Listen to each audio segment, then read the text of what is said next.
Hey, how's it going? My name is Douglas Thompson. I wanted to do an update on my Glock 42. This is a 380 handgun. Make sure it's unloaded. I wanted to give you an update for a couple reasons. One, because I really like this gun. It's super small. Like it just and it fits really nice in the hand. But a lot of people have been having issues with them, especially the early adopters. And which this is one of the very first line, or one of the very first production, I believe. So I just want to give you an update on my experience, I guess I should say. So I have run numerous different types of ammunition through here. I've run Perfecta, it's 95 grain, Winchester white box, 95 again. PPU, I think it's 94 grain. Tull ammo, which is steel-cased ammo. I'll get to that in a bit. Some Federal, and some various self-defense handgun calibers, not calibers, companies. Hornady Critical Defense, Hornady American Gunner, I believe it's called.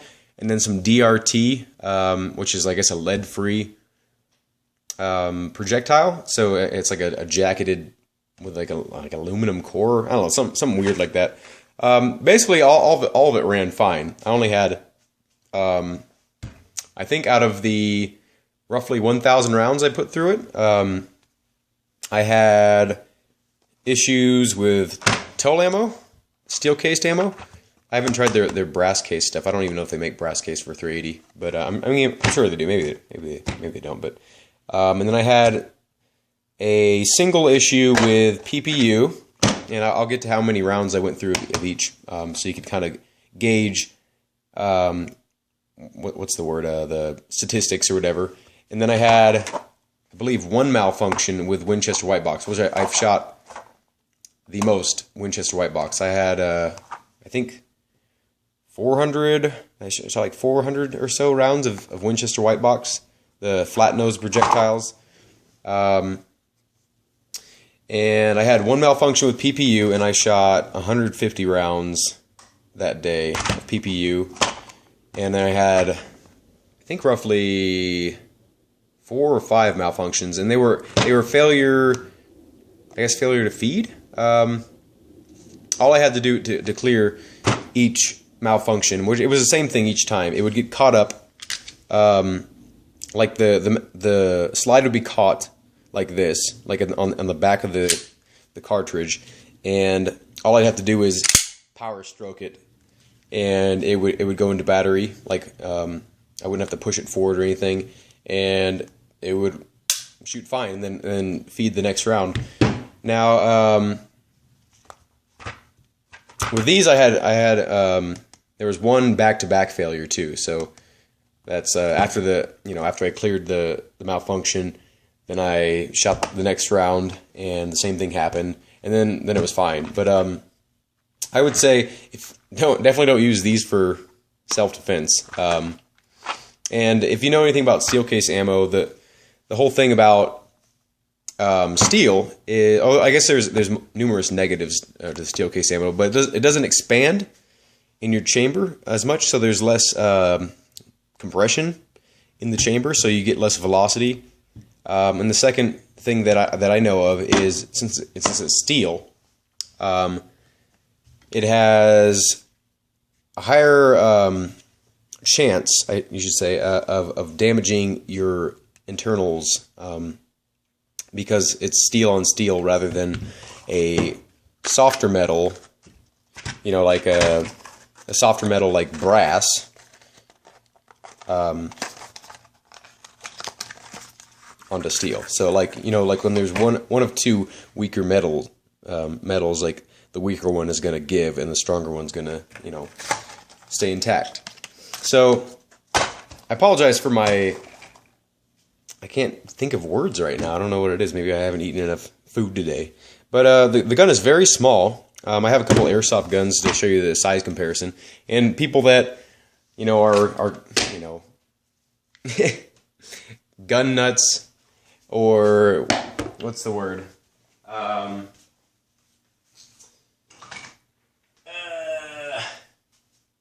basically a lot of people that only shoot real guns have something against airsoft, and I don't know why. But anyway, let's do a size comparison here. So this is the Glock 42, of course. This is or would be a Glock 27 or 26 size. So there's that. I'll give you a little bit better angle here. And this would be a Glock 19 or 23 size. Maybe I'll do this sideways here. So you can kind of see the progression. That's with the 26 next to it, or the 27, I should say. And you can clearly tell that's not a real gun on the left there. But for size comparison reason, it is a good representation. And this is it next to the 19 or 23 sized pistol. Has quite a difference there. Like, I mean, if you put it on this side, you can't even see the gun behind it, barely. But yeah, that's a pretty good representation. It looks like a micro. I mean, I guess it would be considered it's in the subcompact category. But just what I wanted to show you is just like how the difference in size there. That was not a, those are one-to-one dimensions with the real gun, or the counterparts, or whatever. So anyway, the trigger pull on this is, I think it's advertised as 6 pounds or something like that, or 5 pounds, and it's not. It's it's a pretty decent weighty trigger pull, but I like it. I like it a lot. The gun is very easy to take down. All you do is make sure that the trigger is in its rearward position. A lot of people would say to cock the gun first, fire it, which is kind of unnecessary if the gun is already not charged. Then all you do is you kind of grip it like this, like with your thumb here and these fingers here, pull it back about like a millimeter, I don't know, and then pull down right here and right here. So I'll show you the motion. Pull down, and then just let it slide forward. Very easy to take down. And you could clean your lower. This has been cleaned recently. Gets pretty dirty in there with some Winchester white box. Take your captive recoil spring and your barrel, and that's really all there is to it. I mean, all you have to do to take apart all this stuff is this little whatchamacallit. So there's a little black thing under here. I don't know if you can see it. See that I'm pushing down? You push that, and you slide this back plate off. I'm not going to do it right now, but I guess I could. Why not? No, I'm not going to do it on camera because then it'll be a pain in the ass. Take longer. But you just push that down, slide this back plate off, pull out the striker and the firing pin assembly, and then actually the extractor, and then the whatever. This entire assembly comes out, and it's really easy to take down to its the bare parts. The lower assembly is a little bit more complex, but you don't really need to deal with anything in here, at least not on a regular basis. So, and then just to put it back together is just the same thing in reverse. The parts have a really nice finish on them, and they seems to be a really durable finish. There's actually a little, in case you have trouble putting this in, there's actually a little,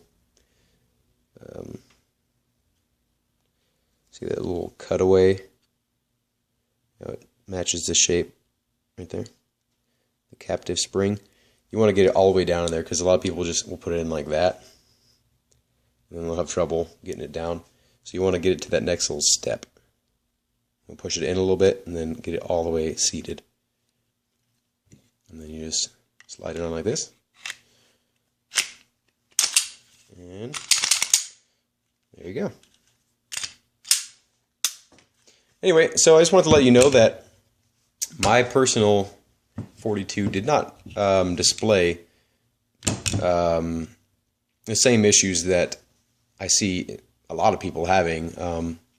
Now the new versions don't seem to be having anywhere near the same amount of problems that the first run did. It had to do with the magazines, I believe, and there are certain things you can look for.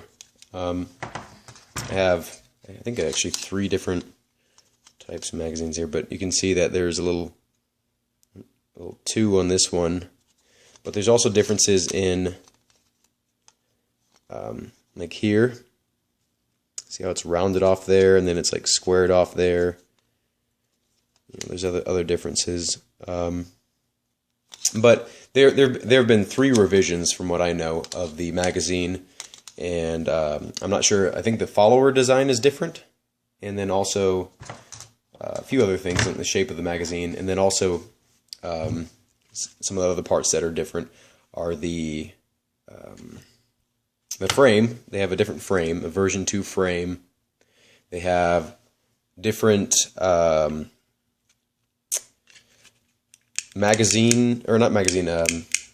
slide locks, and I believe there's like 2 other parts in there that they change. Like if you were to have problems with your gun and you sent it back to Glock, they would switch out all those parts that have been revised or updated, and you'd have basically a brand new gun. And so I think they did something with a recoil spring too. But a lot of people are just experiencing issues with like different brands of ammo. Like it'll run fine with some brands of ammo, but I don't know if it's just different, the different weights of the projectiles or different amount of gunpowder or the primers. I don't know. The casing is different material, but it could just be because the feed ramp. I don't know if I can show it to you. Feed ramp looks like a pretty short, pretty vertical feed ramp. I don't know. I mean, there's not really a lot of space to work in there, so that's probably a lot of the issues people are having. But me personally, which I'm very happy to say, I'm not having those issues. And I know it's been a long time, but I haven't really got to shoot this pistol. But we recently found a location where it's legal to shoot up in the mountains and stuff, and I've been taking full advantage of it, and it's great to start shooting again. The gun's very accurate, but it also does have the tendency to pull left because of how narrow the pistol grip is. So like when you hold it, at least with my hands, I have to kind of wrap my fingers not like as they would naturally, but I have to kind of push my fingers out a little bit more so I can kind of pull the gun to the right, if that makes sense. So it doesn't have very much recoil at all. Like I don't know, like I say a little bit more than a 22 pistol, like with a short barrel. Maybe a little bit more. I don't know. That's what it feels like to me. It's a very, very soft, recoiling pistol, and that's one of the things that I like about it too. And it's just very easy to manipulate. Nothing, just very simple controls. That's one of the reasons that I gravitated towards Glock, both in Airsoft and in real steel, because it's just like such a simple gun. I do plan on getting a Glock 19 for a sort of a full-size target pistol. But if you want to know anything more about Airsoft, if you're what Airsoft people call real guns is real steel, just to kind of differentiate between Airsoft versions and their counterparts, their real firearm counterparts. We call it real steel. But if you want to know anything more about Airsoft, and if you have any questions, I've been playing Airsoft for a while, and it's great fun, and if used properly, you can use it as a great training tool, both for practicing your drills or whatever, or force on force and stuff like that. And I play with a lot of Marines, both current and ex military, police officers, and then a lot of people that just like to have fun and like to shoot at each other, but it's a safe sport, and it's great. So if you do have any questions, I have a lot of people that are relatively ignorant on Airsoft, and they make fun of it and or whatever, but you know, a lot of times they make fun of it and they haven't even tried it. And it's a great training tool. And myself, I am more confident than I was in the past because of Airsoft, because you know, you can go hunting, you can go shoot steel or whatever, but there's nothing that can replicate besides actually doing it, which is obviously incredibly dangerous because, you know, there are real live projectiles coming at you with weight and crazy velocities. But there's nothing like going up against another human being and outmaneuvering them, outsmarting them, you know, and then also you have, you know, instant feedback. If you do poorly in Airsoft, you have instant feedback that you did poorly, and it's not lethal. So, you know, it's a great training tool, and I really don't understand all the hatred towards Airsoft. And it could be just a lot of the people that people associate with Airsoft are kind of like, a lot of them are younger or, you know, or just inexperienced, and, you know, they have big mouths and stuff, but, you know, ignore those people, you know. If you really want to,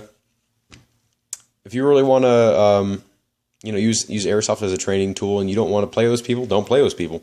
You know, you can train with your friends or whatever. Get your friends into Airsoft. You know, my buddy Phil and I go out, like, you know, every other weekend or so, you know, sometimes every weekend or twice a weekend. And we go out and we shoot at each other, and it's fun, you know. And at the same time, we are practicing